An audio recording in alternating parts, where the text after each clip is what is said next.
Crônicas do Amanhecer, por Feijão Centro Espírita Allan Kardec, Balneário Gaivota, 8 de julho de 2018. Cerca de 30% dos pacientes com depressão são resistentes a tratamentos. Segundo a Organização Mundial da Saúde, a depressão afeta 322 milhões de pessoas no mundo, sendo o Brasil o país com maior prevalência de depressão da América Latina e o segundo com maior prevalência nas Américas, ficando atrás somente dos Estados Unidos, que tem 5,9% de depressivos. Para combater esta doença, novas formas de tratamento estão sendo estudadas, e tais inovações foram o eixo central de debate da aula magna da especialização em saúde mental da UNESCO. O encontro contou com uma das referências mundiais quando o assunto é saúde mental, o professor doutor da UNESCO João Quevedo. O professor apresentou diferentes formas terapêuticas de combate às depressões resistentes ao tratamento. Pacientes com depressão resistente são aqueles que não melhoram a despeito de fazer tratamentos usuais, o que corresponde a 30% das pessoas que têm depressão, um número significativo, comenta Quevedo. Ele ressalta ainda tratamentos alternativos, como o uso da estimulação magnética transcraniana, da eletroconvulsoterapia, entre outros. Na Universidade do Texas, onde também trabalho, lidero o programa de transtornos e tumores resistentes ao tratamento, participando de todas essas pesquisas. De todas elas, para depressão resistente, acredito que a mais interessante é o implante de eletrodos no cérebro através da cirurgia de estimulação cerebral profunda. Já fizemos 9 cirurgias, para pacientes extremamente resistentes ao tratamento, e desses 9 pacientes, 8 tiveram uma melhora bastante significativa, comenta o professor. O encontro também contou com a coordenadora do setor de pós-graduação da UNESCO, Helenice Padoim, e a doutora Morgana Souza, do Instituto de Neurociências Dr. João Quevedo. Saiba mais. Médico, psiquiatra e doutor em ciências biológicas, Quevedo é professor e vice-presidente no Departamento de Psiquiatria da Universidade do Texas, em Houston. Desenvolve pesquisas nos Estados Unidos e no Brasil sobre transtorno bipolar e depressão. É membro afiliado da Academia Brasileira de Ciências, editor-chefe da Revista Brasileira de Psiquiatria, vice-diretor científico da Associação Catarinense de Psiquiatria e secretário da Sociedade de Psiquiatria de Houston. Na UNESCO já foi coordenador do curso de medicina e é professor titular de psiquiatria e coordenador do laboratório de neurociências.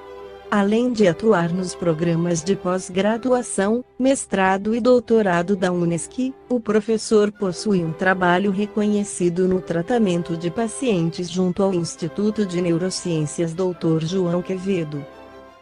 Na introdução do livro Encontros e Paz e Saúde, o espírito Joana de Ângeles esclarece que, analisando seu atual comportamento humano, não padece dúvida de que a sociedade terrestre encontra-se enferma. Os altos índices da violência individual e coletiva que assola o mundo, apresentam-se assustadores, numa triste demonstração da predominância dos atavismos ancestrais, que não foram superados pelo advento da razão, do discernimento, dos sentimentos de amor. A agressividade ronda as existências, ameaçando-as de extermínio sob todos os aspectos considerados, sejam a natureza em si mesma, os vegetais, os animais e os demais seres humanos. A perversidade e a hediondez dão-se as mãos, ampliando as forças em favor da desordem e do primitivismo. Sucessivas ondas de criminalidade avolumam-se e espraiam-se incessantes, a quase tudo e todos arrastando para o abismo do desespero. O desrespeito às leis e a indiferença pelo destino da humanidade aumentam o pânico nas pessoas mais frágeis e a depressão, resultante também de muitos outros fatores, torna-se de natureza pandêmica. Apesar dessa paisagem triste, que se vem alastrando pelos diversos quadrantes do orbe terrestre, uma tênue luz de esperança começa a diluir-lhe as sombras dominantes, no rumo de um meio-dia claro de sol e de bênçãos.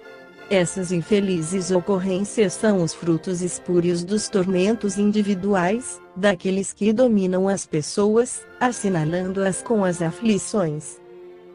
Como a sociedade influi no comportamento individual, este, por sua vez, é o aglutinador do grupo social, interdependendo-se mutuamente, em incessante fluxo de energias. Embora as soluções devam ser propostas pelos grupamentos, será no indivíduo que se devem trabalhar as bases do ajustamento, as diretrizes do reequilíbrio, os valores éticos em benefício da sua saúde física, emocional, psíquica e moral, ante o compromisso inadiável da aquisição da paz. Todo o empenho possível deve ser direcionado ao cidadão deste momento, que se encontra aturdido, assim como às gerações novas que deverão ser atendidas com carinho e programas educacionais sérios, de modo a recuperar-se a saúde geral e salvar o planeta que padece a alucinação dos seus habitantes. Indispensável, pois, se torna a formação de uma cultura de amor, porquanto é necessário aprender-se a amar, superando-se os conflitos internos e modificando os sentimentos que se armam contra, quando deveriam desarmar-se para somente amar, facultando a instalação de um clima existencial de respeito pela vida em todas as suas expressões. Aprofundar-se a sonda investigadora das causas das aflições humanas no cerne do ser, constitui dever de todos, de modo a encontrar-se as causas profundas e predominantes, geratrizes da conjuntura perturbadora, erradicando-as e substituindo-as por outras de caráter dignificante. O indivíduo, na sua condição de célula básica do grupo social, necessita de orientação e acompanhamento, de oportunidade para o exercício da sua cidadania, de recursos que lhe promovam o bem-estar e a dignidade.